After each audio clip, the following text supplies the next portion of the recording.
Selamat sore Ibu. Selamat sore. Perkenalkan, saya Kapten ADM Dani Suharayusan. Saya mahasiswa Universitas Marsikal Suryadharma. Pada kesempatan sore ini, kebetulan saya sedang mengerjakan tugas hukum perpajakan. Kami mungkin minta, jika diperkenankan, ingin melaksanakan wawancara terkait perpajakan di perusahaan Ibu. Mungkin di sini Bu, boleh diperkenalkan nama dan jabatan Ibu di perusahaan ini. Boleh, nama saya Desi Maharani. Mutiara Pusaka Karya ini bergerak di bidang apa Bu, kalau boleh tahu? Mutiara Pusaka Karya bergerak di bidang jasa konstruksi.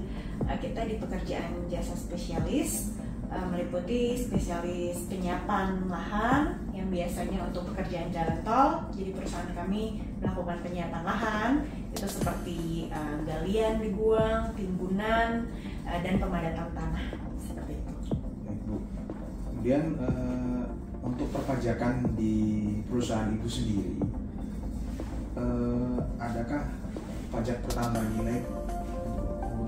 Oh, ada. Jadi pada saat perusahaan kami sudah melakukan kewajiban kami kepada customer, sudah dalam hal ini seperti jasa konstruksi ya, kita pemadatan tanah sudah kita lakukan kewajiban. Nah itu nanti kami akan mendapatkan BAP atau BAPP, BAST, berita acara serah terima pekerjaan, berita acara pembayaran, berita acara prestasi pekerjaan. Nah nantinya itu menjadi dokumen pendukung kami untuk melakukan penagihan atau invoice istilahnya.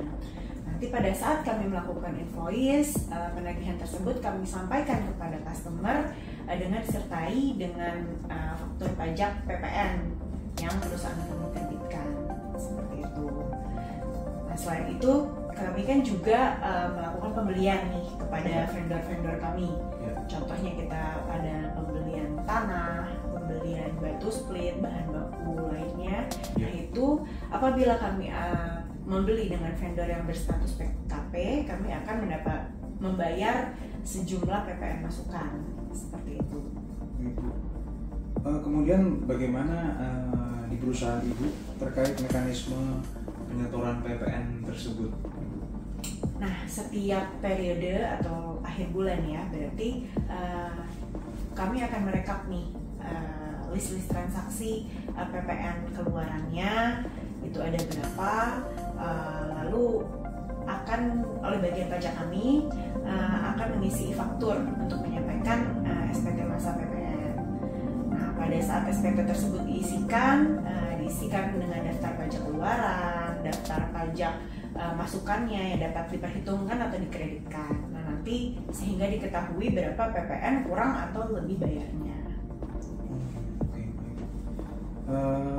Jadi ada PPN kurang bayar ya Bu ya.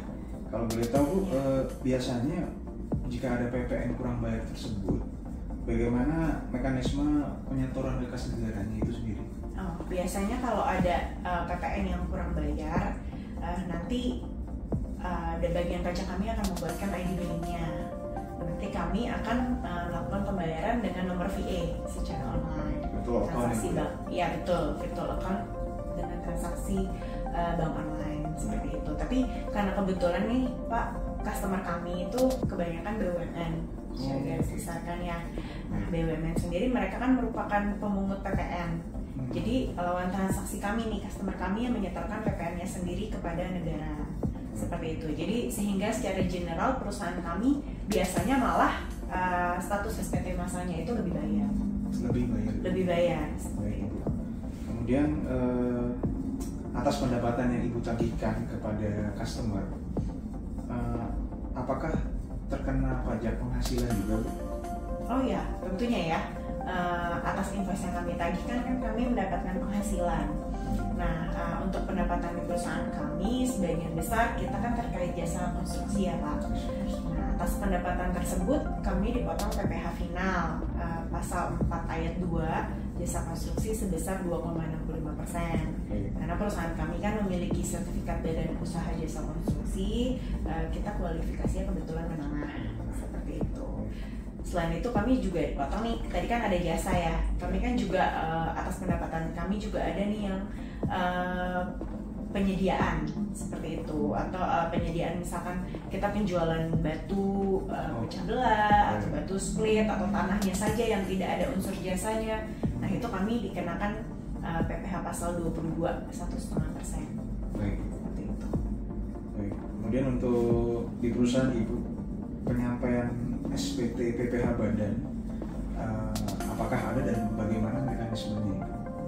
SPT PPh badan, nah iya ya, tentunya setiap perusahaan wajib pajak badan ya, kita akan menyampaikan SPT PPh badan. Biasanya SPT PPh badan itu kan terkait dengan penyampaian laporan keuangan perusahaan. Nah, kebetulan periode perusahaan kami itu kami memakai periode 1 Januari hingga 31 Desember. Seperti mungkin tahun kemarin kan 2022. Nah dalam SPT badan tersebut itu nanti kan dirincikan ya, pasti diisi sesuai dengan balance sheet dan profit and loss perusahaan kami. Mungkin diisi peredaran usahanya berapa, terus ada penghasilan kan di luar usaha, lalu HPP-nya berapa, pokoknya biaya-biaya terkait yang menjadi pengurang dari pendapatan tersebut. Lalu biasanya diisikan dengan penyesuaian fiskal ya, positif atau negatif. Lalu ada rincian lainnya lah seperti daftar pemegang saham, piutang atau hutang dengan pihak afiliasi, lalu ada susunan pengurus, ada daftar amortisasinya, seperti itu. Sehingga nantinya akan ditemukan penghasilan neto fiskal. Nah itu akan dihitung pula penghasilan kena pajaknya. Nah dari penghasilan kena pajak tersebut akan dikalikan dengan tarif pajak yang berlaku menjadi PPh terutang nih, perusahaannya berapa PPh terutang. Atas PPh terutang itu yang akan kita bayarkan. Tapi sebelumnya sih PPh terutang itu akan dikurangi dengan, biasanya kita setiap bulan ada nih angsuran PPh 25. Nah itu dihitungnya dari SPT badan tahun sebelumnya lagi.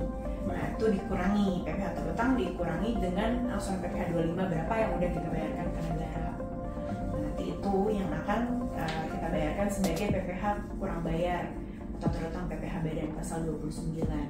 Seperti itu sih di luar, kan tadi kami ada yang dipotong PPh pasal 22 ya, dan ada PPh 4 ayat 2 yang final. Nah itu dikurangi, penghasilan yang kita laporkan di situ tuh dikurangi dari PPh final itu, jadi nggak double.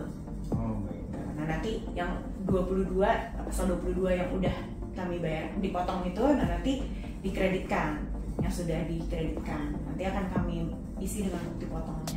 Seperti itu.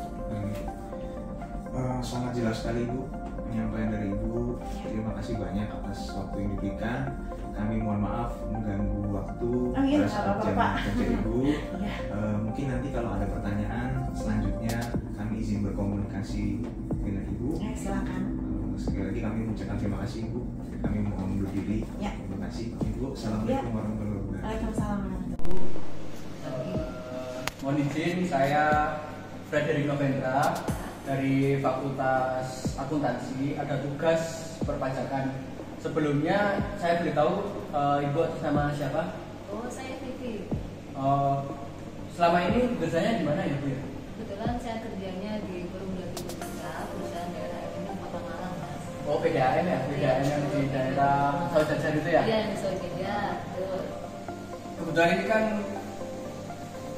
dari mata kuliah perpajakan, saya mendapatkan tugas untuk menanyakan perihal perpajakannya di perusahaan itu bagaimana?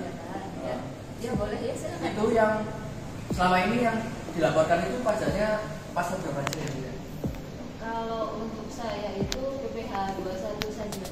PPh 21. Ya, Itu PPh 21. pelaporannya bagaimana?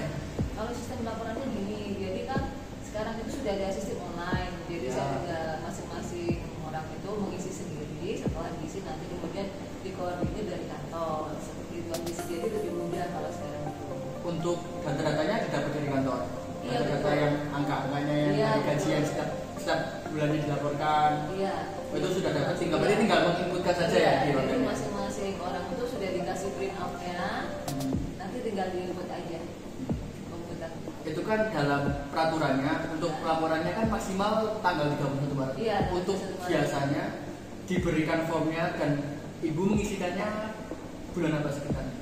Kalau kita biasanya di akhir April atau awal Maret itu sudah dibagikan, jadi supaya kan ada jangka waktu yang cukup lama untuk menghindari terlambat pengisian. Pokoknya pada tanggal 31 Maret itu sudah selesai. Iya, sudah selesai Mas. Terus selain pajak PPh 21 yang pajak penghasilan yang dilaporkan biasanya apalagi yang di situ kan ada kayak kekayaan atau barang mewah itu yang dilaporkan apa? Kan ada harta di bagian. Kalau saya itu yang dilaporkan di PPh 21 sama ada tabungan obligasi itu. Tabungan aja. Iya. Terus selama ini dalam pengisiannya itu pernah menemui suatu kendala, entah itu unloadingnya lama atau apapun lah. Iya, kalau sudah mendekati akhir itu kan saya pernah juga teman-teman juga pernah itu kalau sudah mendekati tanggal 31 Maret akhir itu mungkin karena ada kesibukan ini belum sempat ngisi itu loadingnya tuh lama banget, jadi agak susah seperti itu. Cuman memang harus dicari kayak kalau jam-jam antara jam 10 sampai jam 12 itu dia loadingnya lambat, tapi begitu agak sore gitu bisa lebih mudah seperti itu.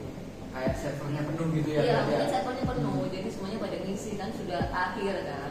Iya. Selain itu ada lagi yang mungkin yang menjadi kendala?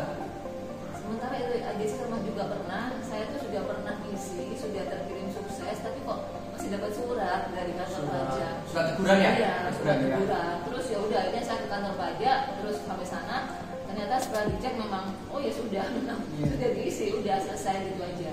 Berarti solusinya kalau memang kita sudah membayarkan, tapi masih tetap dapat penalti atau dapat surat teguran, kita solusinya datang ke tempat tersebut, kita menanyakan, saya udah ngisi, kira-kira apa ada yang salah saya ngisi, jadi harus kita yang datang ke perpajakannya supaya kita tahu permasalahannya, seperti itu ya. Jadi kita memang harus konfirmasi ke kantor pajak sambil membawa surat panggilan tadi itu untuk menyamakan, oh memang betul kita sudah mengisi data, jadi apakah kemungkinan di sana yang miss atau kemungkinan dari pihak kita.